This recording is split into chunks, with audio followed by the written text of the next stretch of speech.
Fundación Edelvives patrocina este espacio cultural.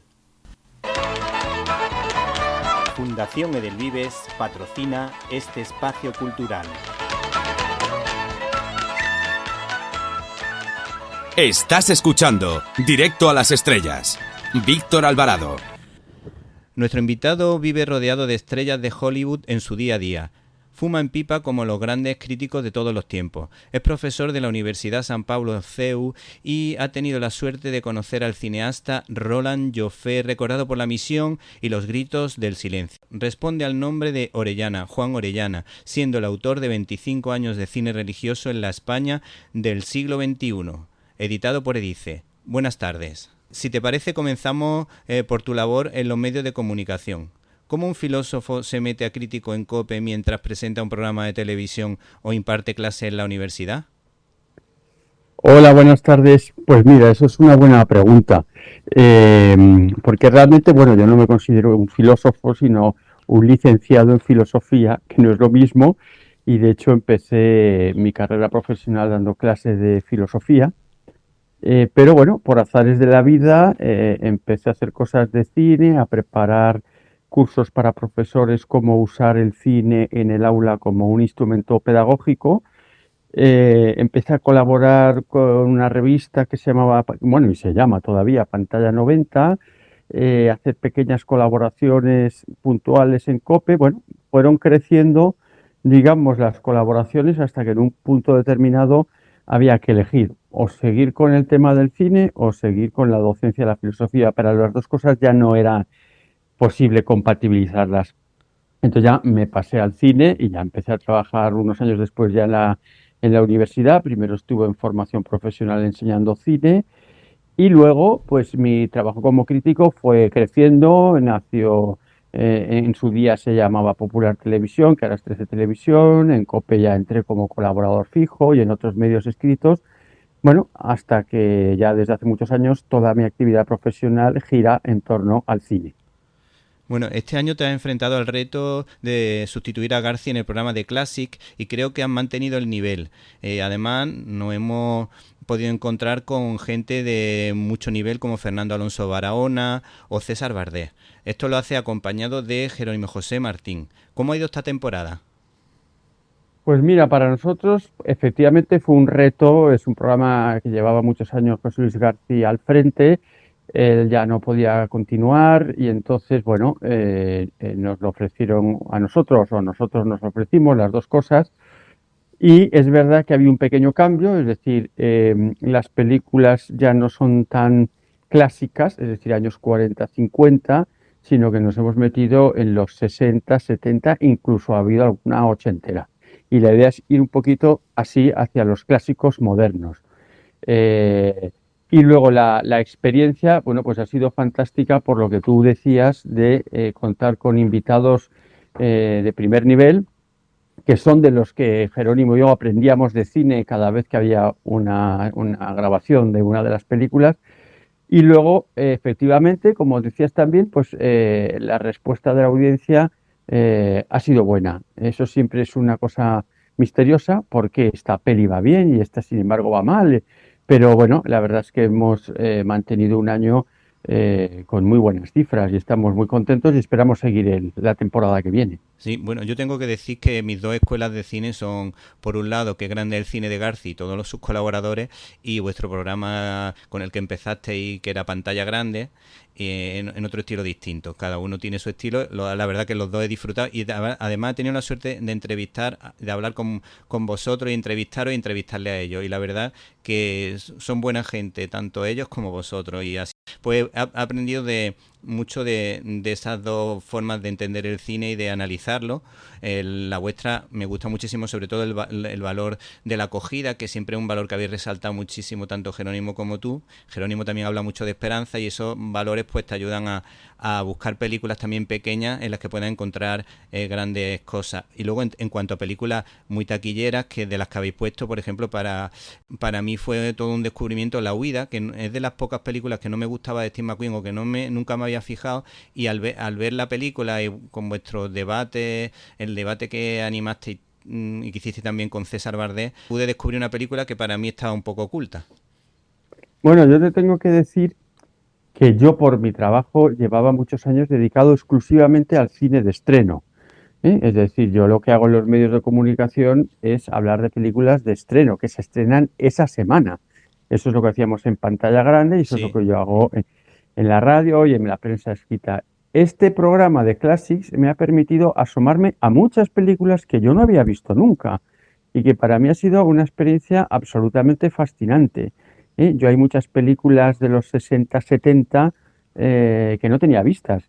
Entonces, para mí, yo soy el primer beneficiado y disfrutón de este programa de cine, que para mí está siendo una auténtica lección y un descubrimiento. O sea que en ese sentido me siento, por un lado, presentador y codirector, pero también me siento como un espectador muy agradecido. La verdad es que sí. Yo reconozco que casi todas las que habéis puesto la había visto, pero aún así he disfrutado de algunas de ellas. Luego, centrándonos un poquito en el libro en cuestión, se percibe un cambio de tendencia. Así, pensando desde los años 50, pues en los años 50 hubo una época brillante del cine clásico religioso, pero en los 80 y los 90 aquí en España parece que el cine religioso pues estaba muy mal visto, no se le valoraba lo suficiente, pero viendo en el anexo una de las gráficas se observa una tendencia bastante notable del crecimiento del cine religioso en España.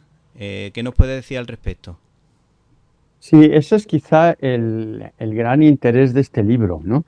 Que es esta paradoja que en un mundo cada vez más secularizado, con un proceso de laicismo imparable, donde bueno, ha habido un abandono masivo ya desde hace mucho tiempo de la fe, pues sin embargo ha habido, como dices, un incremento paulatino, constante, desde comienzos de siglo, de producciones de contenido explícitamente religioso. Ya no hablo de cine de valores, sino de películas explícitamente cristianas o católicas, ¿no? Bueno, yo creo que yo la razón no la sé, yo puedo tener hipótesis, ¿no? Y conjeturas. A mí me parece que una de las razones precisamente es, bueno, pues que el sentido religioso es una cosa inherente al ser humano y en la medida que en el horizonte cultural y de los productos culturales desaparece esa dimensión, bueno, pues hay un anhelo, unas más veces explícito, otras veces más implícito, pero que hace que cuando a la pantalla llegan este tipo de producciones, bueno, pues hay una cierta demanda. Es decir, hay gente que está deseando esos productos que no encuentra en otros ámbitos, ¿no? Y yo creo que esa es una de las razones, ¿no? También hay más razones, es decir, la calidad creciente de este tipo de productos y también el abaratamiento de los costes. Hacer cine hace 50 años no tiene nada que ver con hacerlo hoy. Hoy con un buen móvil puedes hacer una buena película. Eso hace que muchas personas que hace 50 años no se hubieran podido lanzar, pues hacer un documental de testimonios, de conversión, por ejemplo, hoy lo puede hacer con un presupuesto muy modesto y con una calidad absolutamente aceptable. Yo creo que ese es otro de los factores por los que hay mucha gente cada vez que se lanza más a este tipo de producciones que, insisto, además tienen una respuesta en la taquilla, porque si no hubiera respuesta en la taquilla, lógicamente se dejarían de hacer. O sea que hay una serie de factores que explican un poquito esa paradoja entre, digamos, el proceso que lleva nuestra sociedad y nuestra cultura y este incremento de producciones religiosas en el cine. La verdad es que hay bastante apoyo y lo único que de lo que se quejan algunos espectadores es que siempre algunos estrenos cristianos los ponen a las 4 de la tarde y aún así se llena la sala. Pero bueno, quitando esa pequeña pega que a veces pasa, pero la verdad que a la empresa le resulta rentable, ya que estábamos hablando del anexo, en el anexo acabo de echarle un vistazo y estoy viendo que, bueno, el sueño que todo periodista tiene, entre los que me incluyo, es recibir el premio Bravo. He visto allí muchísima multitud de premios, actores, directores, distribuidoras. ¿Con cuál te quedas? ¿Con cuáles te quedas? Porque además creo que recibiste tú uno, pero bueno, eso lo obviamos y tú me dices cuál, aparte de ese, cuál es el que más te ha gustado.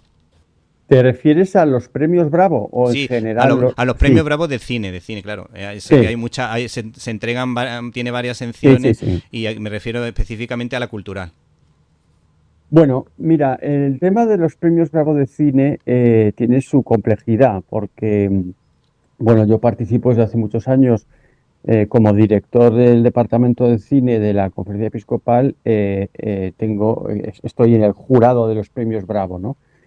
Y en los premios Bravo de cine se busca muchas veces, por un lado, pues darle un premio a alguien que lo ideal es que pueda ir a recogerlo. Entonces, yo le doy un premio a Mel Gibson, pues es un poco un brindis al sol, ¿no? Entonces, siempre se busca en el ámbito español que hay premiable. Y afortunadamente sobran propuestas, ¿no? Y unos años se intenta premiar pues, a un director, otros años se premia a una película, es decir, un productor, otros años un distribuidor. O sea, se trata de que se reparta dentro de la industria cinematográfica pues, los distintos agentes que intervienen en una producción, ¿no? A mí, por ejemplo, me alegró mucho que se diera un premio Bravo por Libres, ¿no? Sí. Al director, a Lucía González Barandiarán, que es la distribuidora y productora. El premio Adolfo Blanco me parece muy importante, porque Adolfo Blanco en este momento es uno de los, digamos, representantes más importantes de la industria del cine en España. ¿Te refieres de A Contracorriente? Claro, él Eso. produce películas, distribuye a través de los cines Verdi, y produce, distribuye y tiene salas, tiene exhibición, ¿no? Entonces, bueno, tiene los tres eslabones de la cadena y aunque él no lleva una empresa de contenido religioso, la verdad es que siempre que puede, el año pasado a él le debimos la película Cabrini, la película sobre el cardenal Wyszynski, es decir, apoyar a profesionales de la industria de alto nivel que no tienen, digamos, escrúpulos ni prejuicios a la hora de programar o de distribuir cine especialmente religioso. Bueno, pues yo creo que es un premio también dentro de la industria pues muy importante que el premio Bravo haya sido para él. Sí, bueno, hay que decir que también es verdad que a Contracorriente también está sacando películas francesas de mucho nivel y que entre ellas siempre hay películas muy positivas de las que podemos sacar buenas conclusiones. Sí, bueno, Contracorriente a medida que ha ido creciendo, pues eso ha implicado que también ha distribuido cosas más variadas y no todas, digamos, en esa línea que tú dices, ¿no? Pero mayoritariamente sí, porque, bueno, Adolfo Blanco es un hombre creyente con muchos valores, un hombre familiar y él tiene mucho interés en distribuir a través del cine, pues una cultura, digamos, a la altura de la dignidad del ser humano. Y en ese sentido, más allá de las películas religiosas, es importante apoyar distribuidores que tienen esta concepción humanista en el trasfondo de su profesión y de su vocación. Bueno, entre los cineastas más brillantes a mi juicio de los últimos años, con pocos medios ha sido Pablo Moreno. Yo destacaría, por ejemplo, las películas de Un Dios Prohibido y Poveda. ¿Cuáles son tus favoritas? ¿Y tú crees que si este señor, este director, tuviese un poquito más de medios, haría cosas maravillosas? Porque siempre además busca buenos encuadres de cámara, los diálogos son ágiles, entre simpático y profundo a la vez. No sé qué opinión tienes. Bueno, mira, Pablo Moreno yo creo que es un milagro.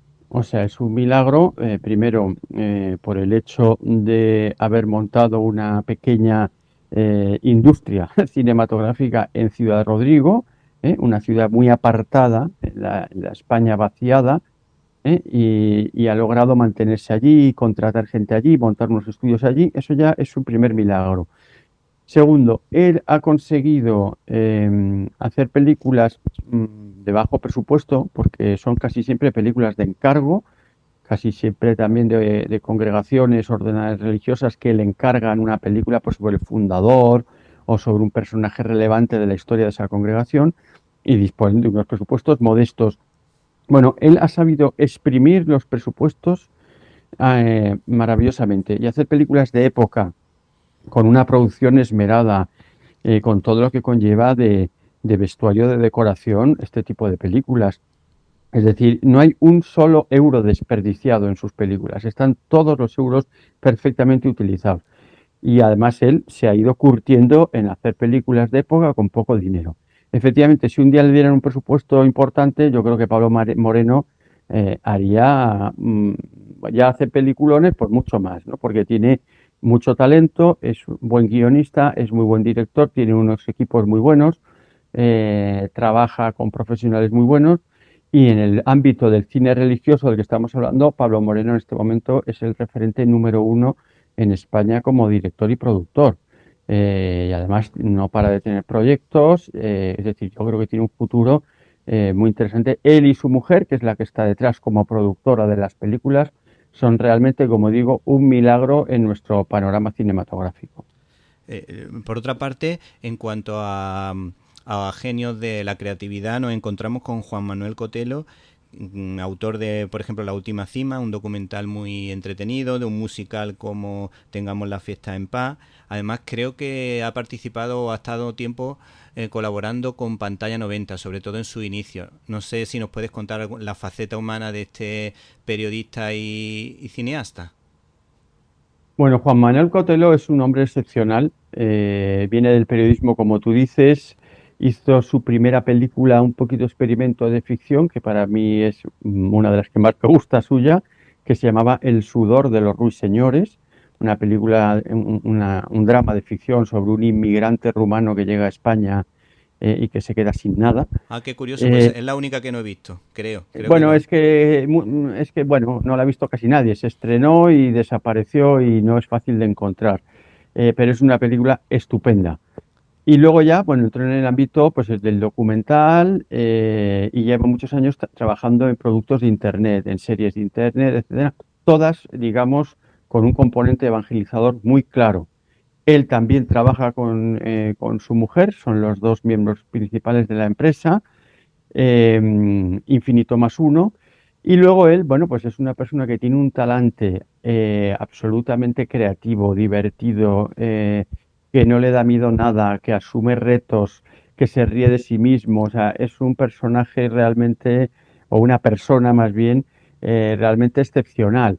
A mal tiempo, buena cara, siempre positivo. Y yo creo que esa es la clave de la genialidad de Cotelo bueno, que ha arriesgado mucho y que las cosas le han ido saliendo bien gracias a su espíritu emprendedor y su enorme fe que le hace siempre tener una mirada positiva sobre todos los retos que ha ido afrontando. O sea que yo creo que todavía Cotelo nos va a dar muy buenas sorpresas en los próximos años.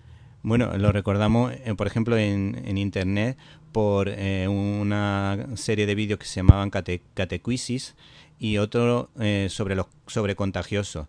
Yo he tenido la suerte, por ejemplo, de ponerle a mi alumno uno de los vídeos de Contagioso en el que habla de la vida de dos surferos, dos personas aparentemente de un mundo muy anticristiano que se convierten, que tenían fe y que cuando se encuentran nos ofrecen una historia maravillosa que fue un testimonio de fe porque invitaron a su boda en la iglesia a todos los surferos y se quedaron maravillados de esa forma de vivir en la vida de un modo diferente a los a lo que no estaban acostumbrados los que solían estar con ellos.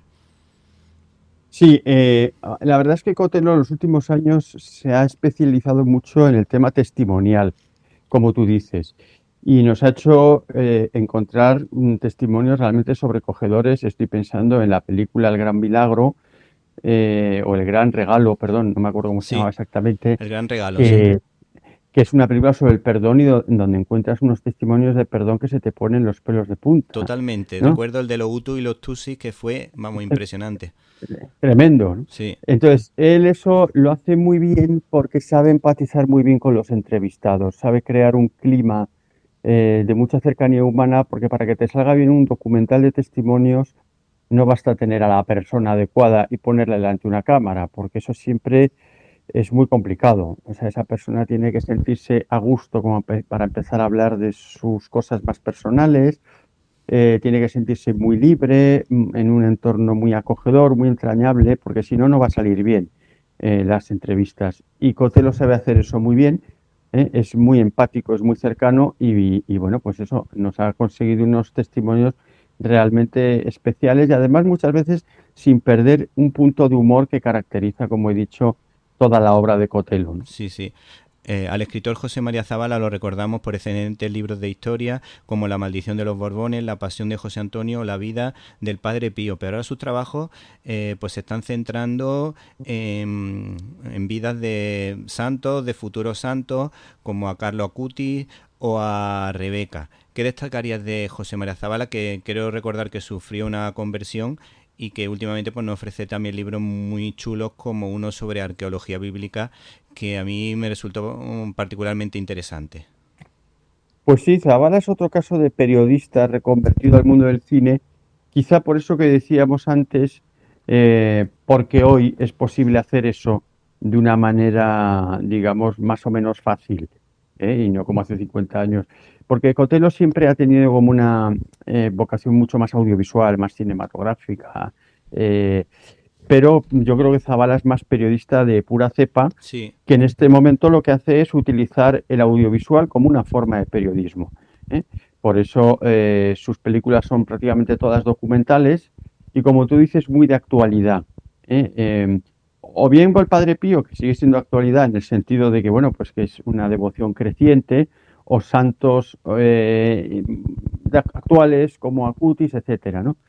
Yo creo, claro, cada uno de estos directores tiene un perfil distinto. ¿M? A mí me parece que las películas de Zabala son muy interesantes porque siempre busca como un punto, digamos, no sé cómo decir, de suspense, de contar algo que no se cuenta, un sí, punto de sí, como el misterio. misterio de Juan Pablo II me parece que también le dio un toque de misterio, sí. Claro, él también tiene un poquito esa trayectoria en televisión, es decir, como buscar el lado más enigmático y que también puede ser un enganche para el público de los temas y de las personas, ¿no?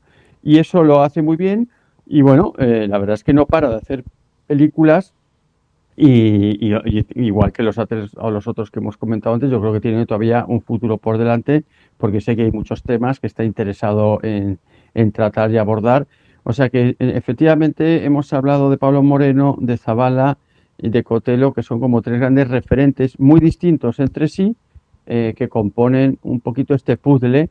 Nos faltaría Andrés Garrigó de Goya Producciones, que Sí, a lo mejor lo tenías ahí en tu sí, guión, que es como otra persona que de una fecundidad de producción muy grande, es un señor ya de edad y sin embargo está como un chaval desde el punto de vista mental, no sí, para de hacer se nota, cosas. sí. Y él tiene, bueno, una productora que se llama Goya Producciones. Luego todos interactúan porque Pablo Moreno hace películas para Goya, es decir, hay también unas relaciones, unas sinergias entre estas distintas personas, ¿no? Pero cada uno tiene su marchamo particular y su perspectiva, sus acentos propios que hacen que cada uno de estos directores y productores hagan cosas distintas, aunque todas de cine religioso. Sí, bueno, tenemos como distribuidoras, tenemos a Boscofilm y a European Dreams Factory, que lo están haciendo muy bien. A veces tienen contactos, como tú dices, con Goya Producciones. Y luego hay, para mí ha sido un descubrimiento Antonio Cuadri, porque venía del Guiñol. Cualquiera le diría a nuestros oyentes que alguien del Guiñol se acaba convirtiendo en un cineasta cristiano, que además yo creo que tiene la virtud de, como ha conocido los dos lados en profundidad, como el lado no creyente y el lado creyente, digamos, ha conocido la ideología al estar en un medio de comunicación como era Canal Plus, que estaba muy ideologizado. Yo creo que ha entendido cómo dar la vuelta a los guiones para captar la atención de uno y de otro, y podríamos decir que es como una especie de puente entre creyente y no creyente. Por lo menos la última película que pude ver, que me pareció de las mejores que se han hecho en esta temática en los últimos años. Sí, efectivamente, Cuadri además es un veterano. Yo creo que todos los directores que hemos comentado, menos Garrigó, bueno, pues son de otra generación. Cuadri es un hombre muy curtido que llega a este tipo de experiencia con un conocimiento ya muy grande del medio. Y efectivamente, supongo que te refieres a esta película que hizo sobre estas religiosas que trabajan con prostitutas, ¿no? Sí, sí. No recuerdo ahora el Yo nombre de la tampoco recuerdo el película. título. Ahora Eh, si lo encuentro te lo digo. Sí, bueno, es que yo ya tengo la memoria muy mal, pero sí, estamos hablando de la misma. Y es una película en la que se usa una fórmula que está muy de moda en algunos de los directores que estamos comentando, que es mezclar, digamos, la realidad con la ficción e incluso el documental con la ficción. Esto se hace mucho en estas películas, ¿no? Es decir, bueno, pues si yo estoy contando la historia de Acutis, ¿no? Que es un santo reciente, ¿no? entrevisto a su madre, a la gente que le conoce, hago un documental, pero de vez en cuando introduzco con un actor imágenes que recrean episodios de la vida de Acutis, por ejemplo, ¿no? O de la vida de Juan Diego en una película que se hizo sobre Guadalupe, ¿no? O al contrario, o sea, cuento una historia de ficción inventada que se va trenzando con la historia real de los testimonios. Esto se hace mucho, a veces resulta mejor, otras veces peor, porque a veces no acaba de engastar, no es tan fácil, pero este es un recurso, digamos, muy habitual, ¿no? El mezclar la realidad con la ficción, quizá para ayudar al público pues que le cuestan más los productos audiovisuales o que le resulta más arduo ese tipo de temática, hacérselo más llevadero con lo que está más acostumbrado, que es historias o tramas de ficción con actores. Y por tanto, esa combinación se usa muchísimo y la usa Cuadri y la usan otros muchos directores. Bueno, luego con respecto al cine evangélico hay que decir que ha cogido mucho auge, que funciona muy bien en Estados Unidos. Tenemos películas como Soul Surfer, El cielo es real, La cabaña, por ejemplo, que a mí particularmente me resultan atractivos.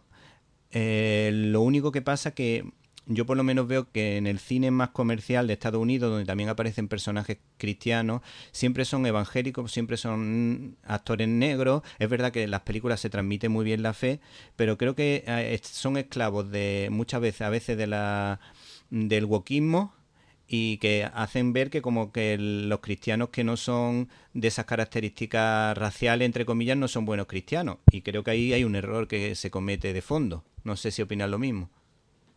Bueno, yo creo que hay que distinguir, es decir, efectivamente en el mundo evangélico americano hay una cultura audiovisual fantástica Sí, y que hacen productos, por un lado, súper explícitos en su fe, pero a la vez con una narrativa súper americana y súper comercial, y a veces incluso con actores conocidos. Esto ellos lo saben hacer muy bien, o sea, los americanos llevan el audiovisual, el cine en las venas, y ahí tendríamos mucho que aprender, ¿no? sí. Y te pueden coger una historia de un bombero que da la vida por los demás a una cosa más explícitamente pues de un pastor que tiene problemas en su parroquia, etcétera, ¿no? Yo creo que ahí en ese tipo de producciones el wokismo no está tan presente. Yo creo que Sí, está más presente en grandes eso es lo que te iba producciones a decir, sí, sí. exacto, ¿no? Donde parece, tú hablabas pues eso de la cabaña, ¿no? Donde parece que cada miembro de la Santísima Trinidad tiene que ser de una raza porque eso es lo que vende, etcétera, ¿no? Bueno, efectivamente, yo creo que hay que distinguir una cosa de otra. De todas maneras, yo no estoy seguro, no tengo ni idea en realidad, pero quiero pensar que el wokismo va a ir a menos. Muchos pensaron que cuando llegó Trump al poder el wokismo iba a desaparecer. Bueno, luego hemos visto bueno, que Trump en muchas cosas es un hombre que va de farol y que tampoco te puedes fiar mucho. Sí. Pero yo creo que el wokismo no tiene el auge que tenía hace 5 años. Y espero que esto en las producciones audiovisuales también empiecen a liberarse de esos estereotipos que perjudican la creatividad y que hacen que las películas sean como muy monótonas, muy repetitivas, porque parece que te están vendiendo siempre lo mismo, ¿no? Sí, Y en ese sentido, bueno, yo creo que lo perciben, incluso los niños y los adolescentes lo llegan a percibir, como que se pierde el argumento cuando intenta incluir muchos temas de ideología de género. A veces los adolescentes llegan a rechazarlo porque dicen, pero esto no viene a cuento con la historia que estoy viendo de superhéroes, o esto no viene a cuento con esta película de acción. sí. Bueno, la prueba es que Disney se ha bajado del wokismo oficialmente, ha renunciado a dar esas batallas que llevaba dando en los últimos años. Bueno, tuvo una intervención el CEO de Disney hace un par de años o menos, diciendo que eso se acabó, que ahora iban a hacer cine familiar y de toda la vida y punto. De hecho, bueno, pues la última película que se ha estrenado de Pixar, ¿no? Que es Disney también, Helio, pues bueno, pues ya no están presentes estos temas tan cargantes que antes, como tú dices, rompían un poco el tono de las producciones de animación infantiles de toda la vida, ¿no? O Sí. sea que yo creo que sí que hay síntomas de un posible cambio en la industria de Hollywood en este sentido. ¿Y tú crees que el tema de la ideología de género, sobre todo aplicado en películas infantiles, es adecuado? Porque tú siempre te has mostrado crítico en ese tema, porque claro, un niño de 6 años no sabe lo que está viendo. Bueno, yo creo que la introducción no solo de la ideología de género, la introducción de la ideología como concepto en Sí, el cine y en el cine para los más pequeños es algo que siempre hay que evitar. O sea, el cine tiene que ser un instrumento para abrir la mente, para despertar en el espectador, no para adoctrinar, no para, digamos, darle los temas cerrados, sino para abrirle los temas. Eso es lo que ha tenido que hacer el arte siempre, y eso es lo que el cine debería hacer como arte. Utilizar el cine como un instrumento, digamos, de ingeniería social, de configuración de la mentalidad de la gente, de, digamos, sometimiento del público a determinadas agendas culturales, acaba destruyendo el cine. Y yo creo que en ese sentido, pues la gente se va dando cuenta, incluidos los productores, y yo espero que eso traiga más autenticidad y menos ideología de género y de cualquier otro tipo a nuestras producciones audiovisuales. Bueno, y en cuanto a las grandes estrellas del cine religioso, pues podemos destacar a Mel Gibson, a Terrence Malick, incluso una película de Clint Eastwood como Gran Torino, pero por otro lado también nos encontramos con Monteverde y Verástegui, que a ti particularmente tengo la impresión de que hay películas que te gustan y otras que no. Yo la verdad que me considero fan de estos dos de estos de director y este actor, pero me gustaría que tú nos explicases cuáles son las luces y sombras, porque siempre hay películas que veo que te gustan bastante y otras que no tanto. Bueno, a ver, yo creo que Monteverde en este momento es un referente clarísimo de este tipo de cine, con producciones cada vez más impresionantes. ¿Eh? Bueno, Verástegui es un, digamos, es un actor que se ha puesto también detrás, digamos, como, Productor, ¿no? bueno, como productor y como promotor y etcétera, ¿no? Bueno, a ver, yo no es que tenga ninguna, es un tema más que nada de sensibilidades personales, ¿no? Sí, sí, A mí muchas veces, digamos, el talante del converso y especialmente del converso mexicano, sí, a mí me cuesta un poco, sí, y ya está. O sea, que sí, yo sé que hay gente que le entusiasma, pero es verdad que suelen ser películas o mensajes muy enfáticos, muy de claroscuros. sí. Claro, aquí los europeos somos ya más viejos, estamos más acostumbrados a los matices, pero ya te digo, es una cuestión de apreciación. Yo creo que tanto uno como el otro en este momento en Hollywood también, porque aunque ellos son mexicanos, están en la industria americana, son un referente que hay que apoyar, y son un caballo de Troya que hay que cuidar y que hay que apoyar y favorecer. Y en ese sentido estoy incondicionalmente con el recorrido profesional que están haciendo. Bueno, pues Juan Orellana, agradecemos tu presencia en nuestro micrófono y agradecemos tu pequeño libro, pero que puede ayudar a mucha gente, 25 años de cine religioso en la España del siglo XXI, editado por Edice. Muchísimas gracias. Gracias a vosotros y gracias a ti, Víctor.